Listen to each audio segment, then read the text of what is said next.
Não posso registrar com precisão o que se passou em seguida. Os pescadores, que quase nunca apareciam por ali, ouviram os gritos histéricos e me encontraram em estado de choque, apontando para um corpo na areia e dando voltas ao redor dele.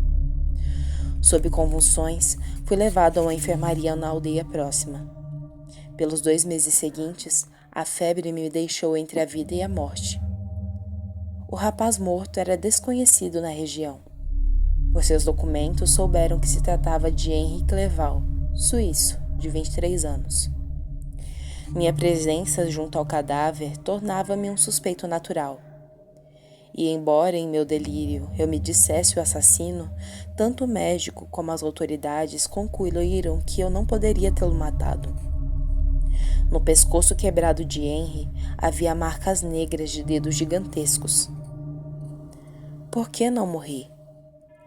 A morte leva tantas crianças em botão, jovens amantes que hoje trocam suas esperanças de futuro, tornando-se no dia seguinte pastos de vermes insignificantes. E quantas pessoas de valor não foram expulsas da vida antes de realizar seus grandes projetos? Em contrapartida, de que matéria eu fora feito para resistir a tantos choques? E que miserável coincidência Henri, ao resolver antecipar a sua chegada para surpreender-me, desembarcou em minha ausência e na presença do monstro. Isso me foi sendo contado aos poucos pelas pessoas que vieram de Genebra para buscar-me, meu pai. Formávamos ambos um triste espetáculo.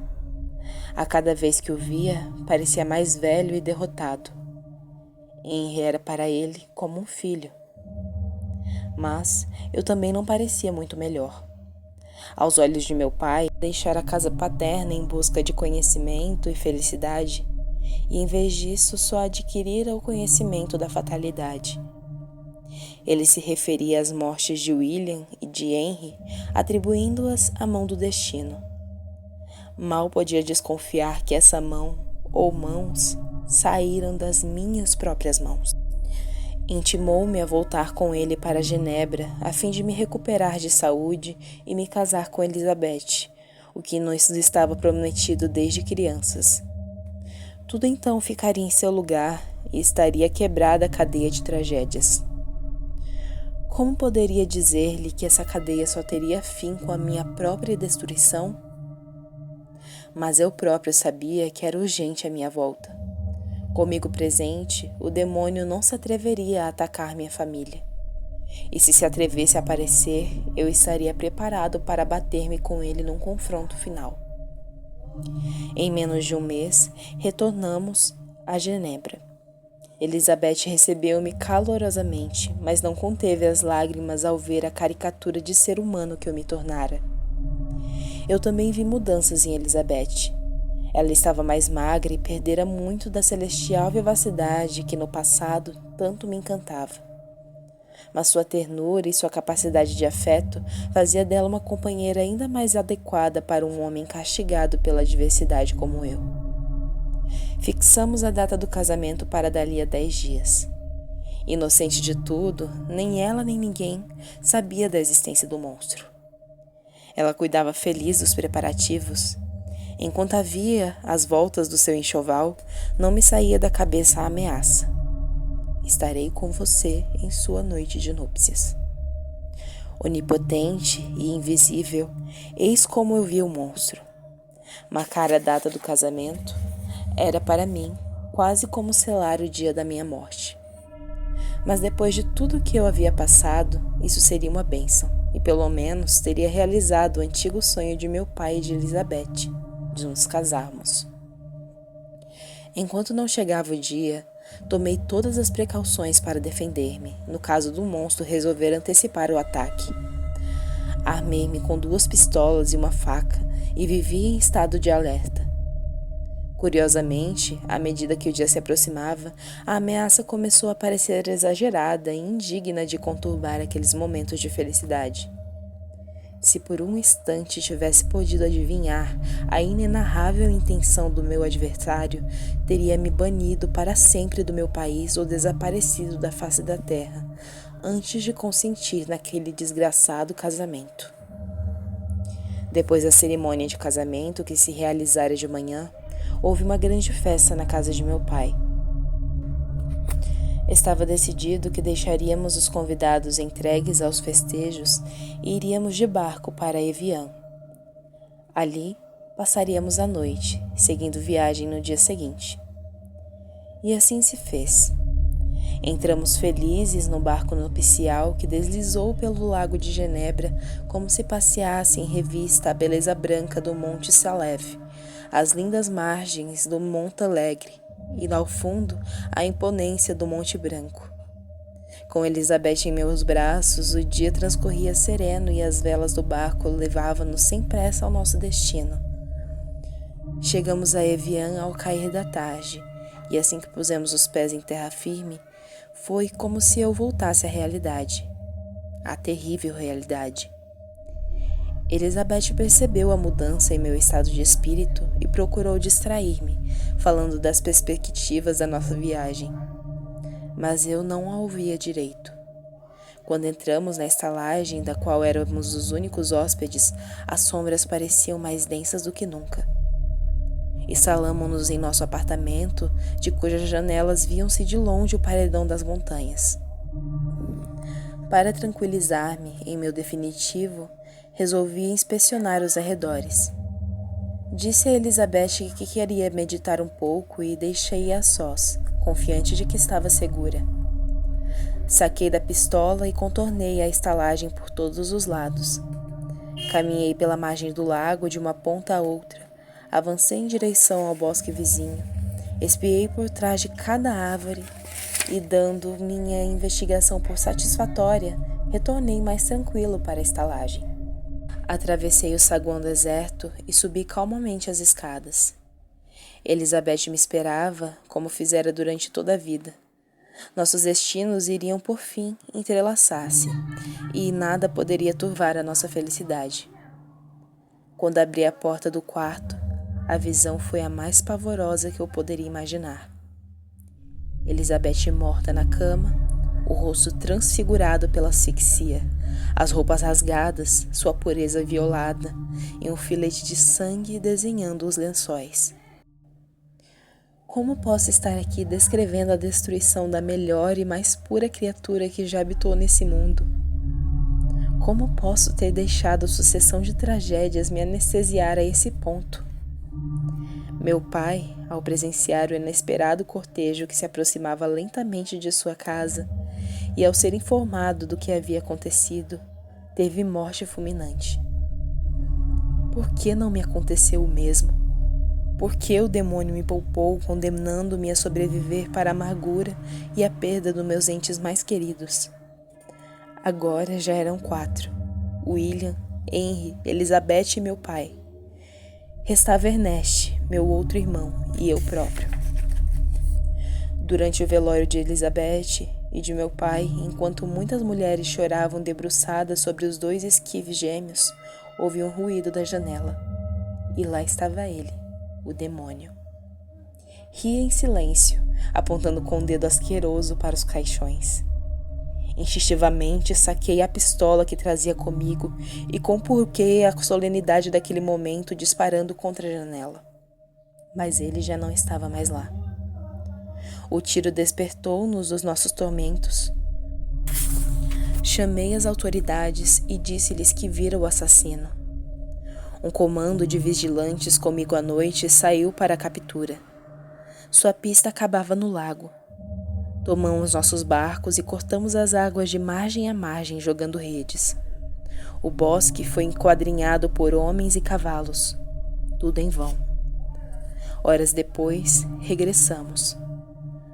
Para muitos dos meus companheiros, tudo não passara de mais um delírio provocado por meu estado mental. Isso firmou minha decisão. Deixaria Genebra e a Suíça para sempre. O monstro me acompanharia. E em algum ponto do planeta teríamos o nosso último encontro. Só o desejo de vingança me fez sobreviver. Não ousava morrer e deixar o meu adversário vivo. No dia da partida, fui ao cemitério despedir-me de meu irmão, meu melhor amigo, minha esposa e meu pai. Aproximei-me de seus túmulos lado a lado Tudo estava silencioso, exceto pelas folhas agitadas pelo vento. Ajoelhei-me na grama e, com a voz entrecortada pelo choro, jurei em voz alta: por essa terra sagrada, juro que perseguirei o monstro que causou essa miséria até que um de nós morra. Só por isso preservo a minha vida. Como resposta, pensei ouvir uma gargalhada e uma voz demoníaca. Estou satisfeito, escravo. Você decidiu viver. Corri em direção ao som, mas só ouvi o farfalhar das folhagens contra o meu corpo e depois, à distância, vi a sua silhueta deformada contra a lua. Persegui-o, e até agora, muitos meses depois, essa tem sido a minha tarefa. Comecei a persegui-lo pelo Ródano. A caçada estendeu-se ao Mediterrâneo, quando o perdi. Guiado por uma pista tênue, vi-o embarcar clandestinamente num navio de partida para o Mar Negro. Comprei passagem para o mesmo navio, mas ele pareceu escapar em alto mar. Não imagino como. Recuperei sua pista entre os estepes da Tartária e da Rússia. Às vezes, os camponeses, aterrorizados com a sua aparição, informavam-me de sua passagem. Outras vezes, era ele próprio que, temendo que eu o perdesse, deixava-me pistas de sua direção, como uma marca de uma pegada em um lugar visível com um enorme F entalhado a faca numa pedra. Como posso fazer para que se entenda a extensão do que tenho passado? Frio, cansaço e toda sorte de necessidades foram o mínimo que suportei. Embora tivesse dinheiro comigo, atravessei vastas regiões sem o menor vestígio de civilização. Tinha de alimentar-me dos animais selvagens que eu mesmo caçava. Separava o suficiente para mim e distribuía o resto entre os andarilhos que encontrava pelo caminho. Com isso, ganhava a simpatia deles e conseguia informações indispensáveis para minha peregrinação. O que me mortificava era a consciência de que apenas o ódio me mantinha vivo. Eu o excitava a cada momento do meu dia. Meu espírito só conhecia o repouso durante o sono. Via em sonhos os meus mortos. Nos sonhos, eles pareciam felizes. Se não fosse por essa pequena bênção, teria enlouquecido. Em sua última mensagem gravada em pedra, o demônio escrevera: vamos para os gelos do Mar do Norte. Você conhecerá o verdadeiro frio, ao qual eu sou imune. Nosso fim está próximo. À medida que eu subia o extremo do planeta, a neve engrossava. O frio parecia impossível de suportar até para os nativos, trancado em suas choupanas. Minha coragem e perseverança eram as mesmas, mas a saúde começava a se abater. Os oceanos congelados abriam-se à minha frente. Que saudades dos mares azuis do sul! Meu trenó, puxado a cães, deslizava pelo gelo em grande velocidade. Não sabia se meu inimigo dispunha da mesma vantagem. Tive essa informação depois, ao passar por uma aldeia em ruínas plantada na costa. Disseram-me que um gigante estivera ali na noite anterior. Estava, portanto, a um dia de distância.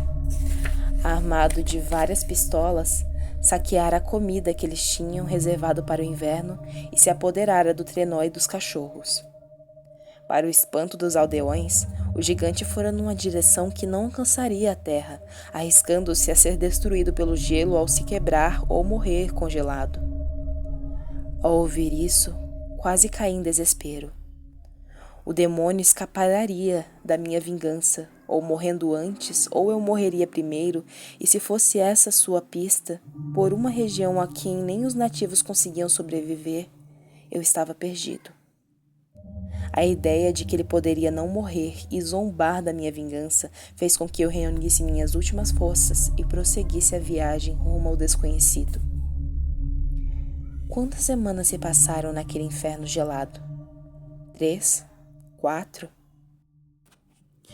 2 dos cachorros morreram no meio do caminho, no que parecia uma sinistra premonição do que me esperava.